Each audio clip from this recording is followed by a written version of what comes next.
should it be done? That is the discussion tonight on Monday Special. Muridin Jeru from Meru South on 2242 says, why write a will? You should share your wealth, and then you nominate the managers of your wealth while you are strong. These are some of the things that Janet and the panel will be discussing right away. Janet. All right, thank you for that, Hussein. Yeah, just coming out of the back of that story, we're talking about what happens to your money and your property when you pass away. When do you begin to write a will? My panelists and I are going to delve into that right now. Before we speak to Stephen Roberts, Stephen will be telling us about his late father's will that's currently being contested within his family. He'll tell us why in just a moment. But first, let's talk to John Swaka. He's a family lawyer. Thank you both, gentlemen, for joining us this evening. Why should someone write a will? Why? Well, that's a good question. You write a will to give directives as to how your property should actually be given to the other persons in the event of your demise. All right. So you write a will to avoid squabbles. You write a will to avoid fights, to avoid confusion. Okay. And you write a will so as you may be able to bequeath property with your own volition, with your own heart, with your own understanding. Yeah. All right. Who should write a will? Can a 30-something-year-old write a will? A 40-something-year-old? Who should write a will?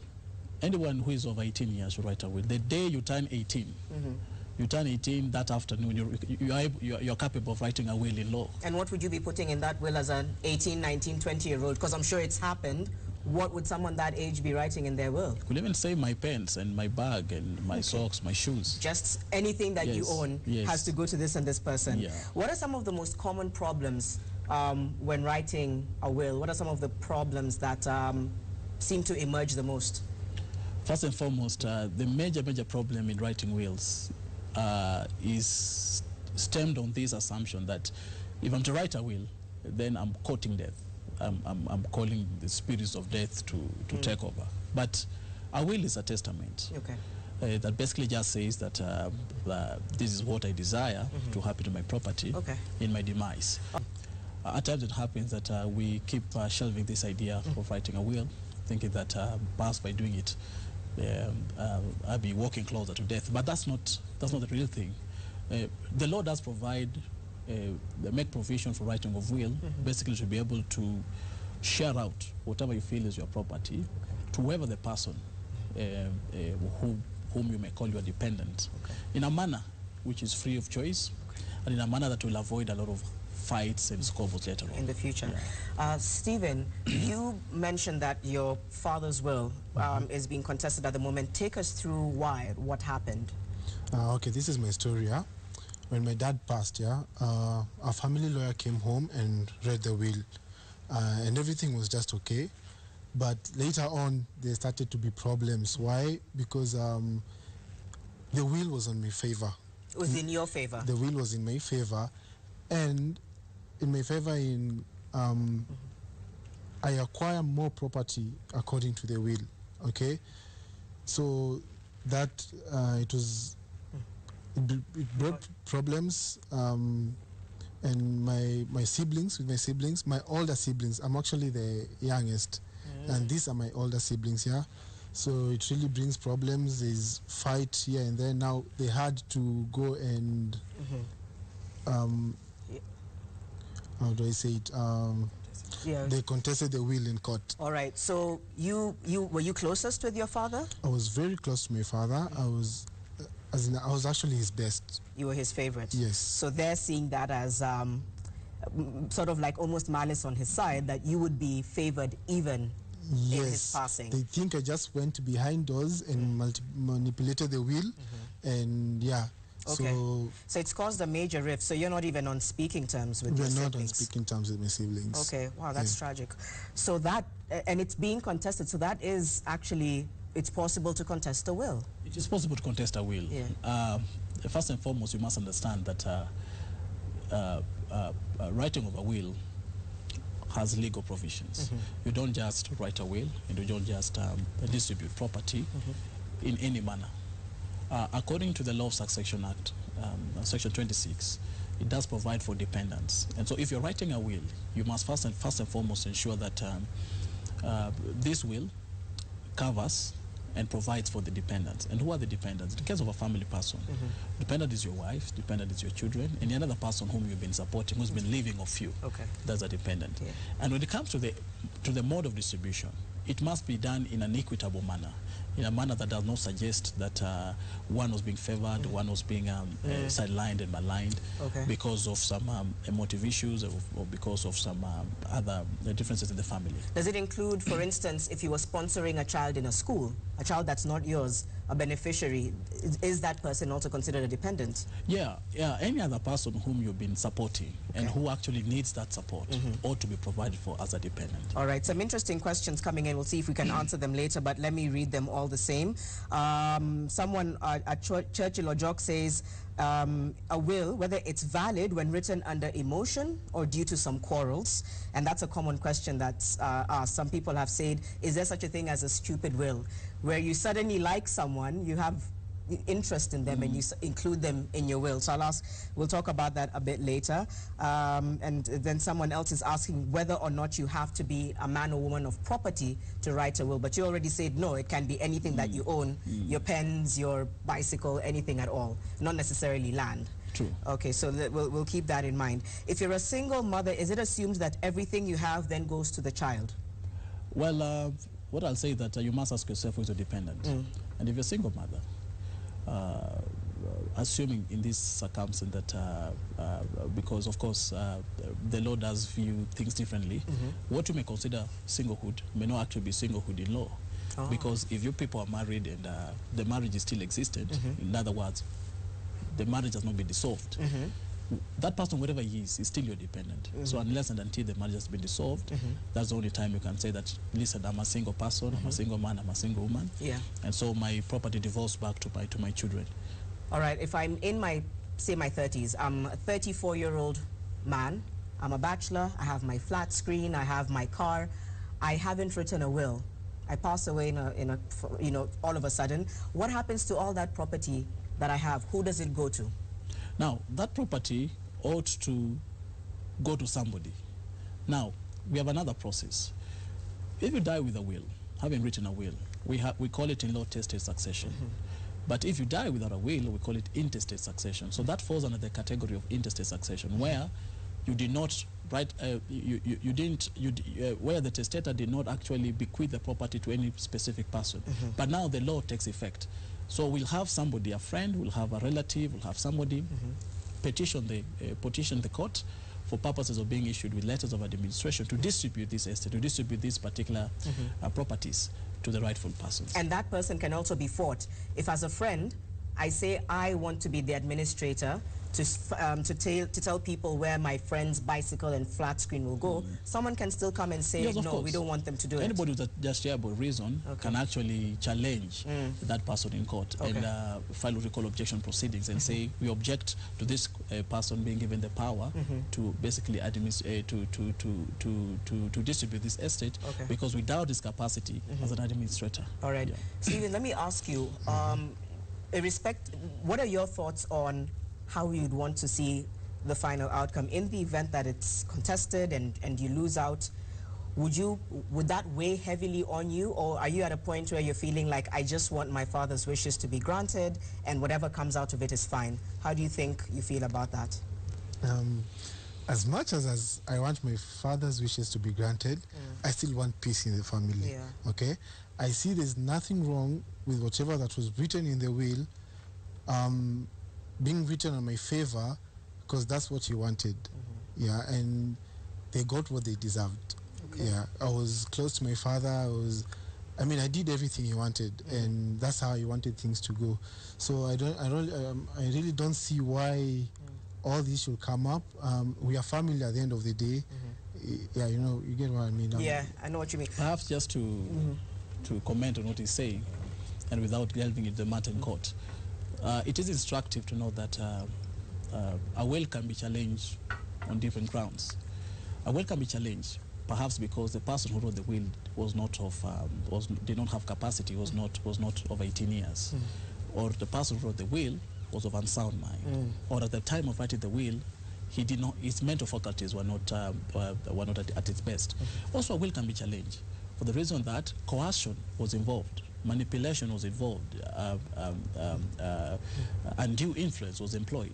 But there has to be evidence of that. There has to be evidence. Yeah. And so, like in this case or any other case, it would be important for the people who are contesting and who are saying no, no, no, to also provide proof that we feel and we have proof that there was some form of twisting or coercion of some sort to the testator. Is it something that you see often, a situation like Stephen's? Is it something that you see a lot where one family member is given a larger chunk of property in the will? Is it something that you see often? Definitely, these are things that happen because at times the people writing the wills don't have the legal guidelines which are supposed to actually direct them as to how to conduct themselves when writing will. You must understand that a will is not a position, it's not a place for you to basically bring out your emotions and express your gratitude, express your love and hatred for someone, or for one of your children, or for some of your children. A will must be very, very balanced. When you're distributing all these properties to what you call your dependents, and especially your children, it must be very, very equitable distribution. But it's not that it has to be, it should be. It should be. But there's some persons might feel like only one person in that entire family deserves the bigger chunk. What you're saying is that you would advise people to make it equitable across the board, but it's not a must. No, no. If you don't make it equitable, it will be challenged. And the courts will actually, that's the problem. The law will actually interfere in it and actually now perform what we may call equitable distribution. So what happens if someone can't sign the will because of a disability? Well, the law does allow for thumb impression, toe impression, or any other form of impression which will actually be able to identify and confirm that it's actually the testator. But you must understand that even for the toe and for the thumbprint and any other impression, there must be two witnesses. A will must have two witnesses witnessing the testator signing or impressing his prints. And also it's important and very instructive to note that even when you cannot sign, you can have someone sign on your behalf. But that signature must be witnessed by two other people who must be present and who must be saying that we saw so-and-so sign on his behalf and we can attest the fact that indeed we were the witnesses. There must be two witnesses. And then there's the verbal oral will. How much weight does that hold vis-a-vis a written will? Well, you must understand that the law does provide for both written and oral wills. You must understand that an oral will can only be made and stand for three months. An oral will does not go beyond 3 months. It can only go beyond 3 months if it's in respect to a military person who is engaged in active service. It must be active service, not just in the barracks, but active service, deployed in Somalia, deployed in Iraq, deployed in Afghanistan, where there's actual combat. Then the law does allow you to go beyond the 3 months. To 5 or to how many months? To whatever time during the subsistence of that particular engagement. But you must understand that for any other person, yes, we are allowed to make oral wills, but they can only last for 3 months. But in the event that there's a written will, a written will supersedes an oral will. We're going to come back again, and I know, John, we'd want you to highlight on the board behind me some of the more important aspects of a will. What should you include? I know you were telling me that it's not black and white. There isn't a specific way of writing a will, but there's certain things that need to be included. So when we come back, we're going to draw those for you on the board and going to take some of your questions as well. Use the hashtag MondaySpecialKE on Twitter or text us on 22422. We're back shortly. Welcome back. Thank you so much for staying with Monday Special. We're coming towards the last part of the program. We're talking about a will, and we're going to be writing on this board the essentials of a will. About 3 or 4 of them. Our family lawyer, John Swaka, will go into that. And just a disclaimer as to why we had Stephen Robertson in studio. We can't delve too much into his case. It's still being contested in court, so we're not going to delve too much into it. But he's already explained and showed us that a will can be contested. But yes, it is in court, so we won't go further into it. We'll also take your questions shortly. John, what are the essentials that have to go into a will? Perhaps the top 3. Well, if you have to condense them into the top 3, first and foremost, I'll say that there are more than 3. You must understand that there are more than 3, there are more than 4. But I believe that number 1, a will must have the name of the person making it. Of the person making. And this person, of course, in law, we call him the testator. Or testatrix? Yeah. This is if it's a man? If it's a man. Okay. So if a woman, of course. Okay. All right. And number two, we must know, or rather the law will want to know which properties did this person own. And so we must have a list of the properties, which you may call assets, and perhaps you may also have liabilities. If this person is saying that he owed, or rather his estate also owed some monies out there. And number three, it's also important to know the list of the beneficiaries or the dependents. Who was a dependent on him and who is going to be a beneficiary. Very important. Can you list as many beneficiaries? As many as you wish, because it is your will, and it is you who is deciding what you'll give her. Yep. And number four, the other most important thing that has to be done on a will is you must have at least, two is not the limit, but at least two independent witnesses. Witnesses. Okay. Who, the witnesses will not actually be beneficiaries. They're not supposed to be beneficiaries of the will. They're just independent witnesses. And number five, which is most important, is that the person who was actually writing the will must at least sign, you know, or affix his thumbprint or any form of impression, just to show that indeed the desires expressed on the will emanated from him, and the witnesses must equally sign. Can I go back to number 4 very briefly? So these two or more, you say that there can be more of them, do not feature as the beneficiaries in the will. That's a must. They ought not to. They ought not to feature as the beneficiaries. All right, so these could be just friends or people who are, all right. Because of course, somebody may later on come and say that they influence the will. Yes. Is there one more that you think is, if you can go Yes, the witnesses must sign. Yeah. Okay. And the most important thing about the signature, they do not need to be present, both of them, at the time when the testator is signing. One can sign, the other one may sign later, but they all must sign to the fact that they saw the testator signing the will, and he actually expressed to them that those were his desires, and then they may actually I have a question to ask again about witnesses, because I know that a will can be updated, and you can explain that to us. If I write a will today, and there's a lot that's happened in my life over 5-6 years, and I want to update it, do I need to have the same witnesses in the new will that I'll write? It will be important to have the same witnesses if they can be availed. Okay. If available, then there can just be a continuity of a story. That initially we had this kind of will, and now we have more properties that have been acquired since the writing of the first will, and so we are writing another will, which perhaps will revoke or change or alter this will. In law, there's a document we call a codicil. Perhaps I could write it here, a codicil. If we'll be able to see that, a codicil. Which basically alters or changes a will. Basically, you are saying that at the time of writing my first will, perhaps I had only 2 seats. But over the next 3 years, I was able to acquire another 5 seats or whatever. Then you're saying that whatever I did not provide for, I now wish to provide for. So and so you don't need to cancel and whatever this other will. You just write a codicil, which will annex as an addendum or as an addition to this initial will. All right, that's okay. All right, John, this is very important information. Let's leave that there as we take some questions as well on Twitter. We'll also give you time to take a view of that a bit later. Do we have any tweets, any questions that have come in on Twitter? There's a lot of them on my timeline. Okay, so they're coming just now. So there we have it, the name of the person, the testator if it's a man, the testatrix if it's a woman, properties, which is assets or liabilities, beneficiaries, signing or fixing, and then the codicil. So that's really important information. All right, there was a tweet there, but let's see if we can come back. We're going to bring those up just now. Okay.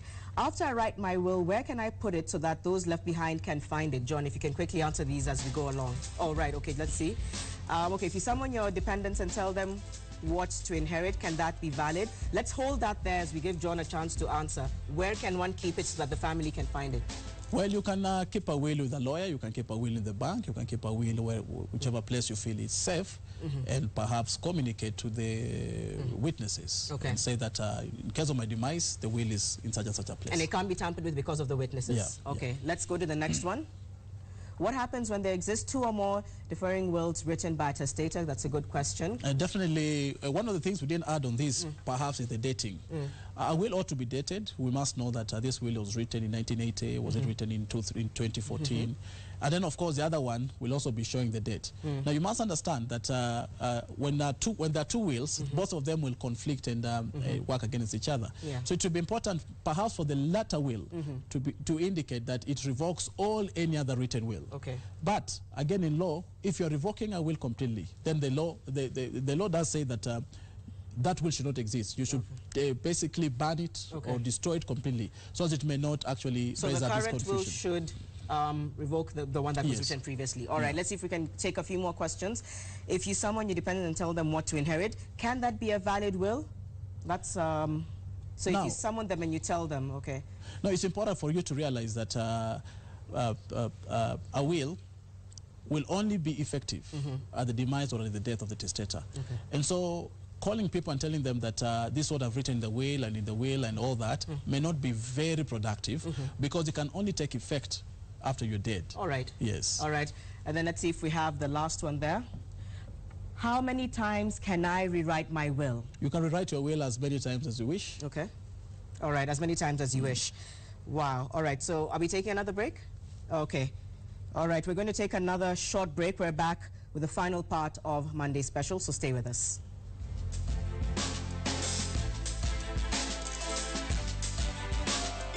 Okay. I'll just say this is not easy. I hope for the best out of all these. I hope we'll resolve this in a good way. And to any other families out there going through this, they will be able to resolve this in a good manner. Okay. And anyone writing a will should just distribute a will equally to the family to avoid such issues. Okay. Thank you for sharing your story and all the best as you continue. John, your final comments. What I may say is that Kenyans can write wills at any time, provided you are over 18 years. You don't need to wait until you're nearing death, you are too sick, you are in danger, and you don't need to wait until you are a millionaire or what you describe as somebody of great means. With the little that you think you have, put it down in writing. Why? Because this will avoid a lot of infighting, squabbles, and wrestling matches later on. Okay. And the most important thing for us to know is that, yes, a will does help a lot. A will does help a lot, and by writing a will doesn't mean that you're nearing your death. It basically just means that this is the way I would like my property to be distributed and to be bequeathed to people. All right. Yeah. So many questions we didn't get a chance to answer. So many people asking questions, but obviously there's a lot of gray areas with writing a will. Perhaps good advice is also to speak to a family lawyer. Yes. One more thing, John. Before you run out of time, legal fees. A lot of people are saying too many legal fees. So a lot of people are saying it's elite. No. Yeah. As I said earlier, I mean, you can write your own will. Okay. You just need to have the proper legal guidelines. Okay. You don't really need to go to a lawyer. All right. But if you feel you can afford a lawyer, it's still okay. All right. Yeah. Thank you very much. Okay. So they'll go back to the board behind me and invite my co-host Hussein Mohammed, who's been hiding. It's okay, walk in. Don't be scared. You've been hiding in the shadow. Right. Like Janet said, yeah, there are a lot of questions. We would like to read your feedback, but of course, there are questions really which you should now find a way. The discussion has been done. It's up to you now to go out there and see how to handle this. I could kill Janet right now. Why? If I was to, not like physically killing you. If I was to ask her to just take us through this again. She's not a fast learner, you know. What is it? Can you do it? Or are you going to say we're out of time? No, yes, we're out of time. Yeah, You're the one who's a bit slow, so I feel bad. I mean, we'll be here for a while. But anyway, that's the show that we have tonight. Why did you have to ruin such a good show? I'm Janet Mbogwa. Thank you for watching Monday Special. We'll see you tomorrow on The Big Question. Good night. I'm Hussein Mohammed.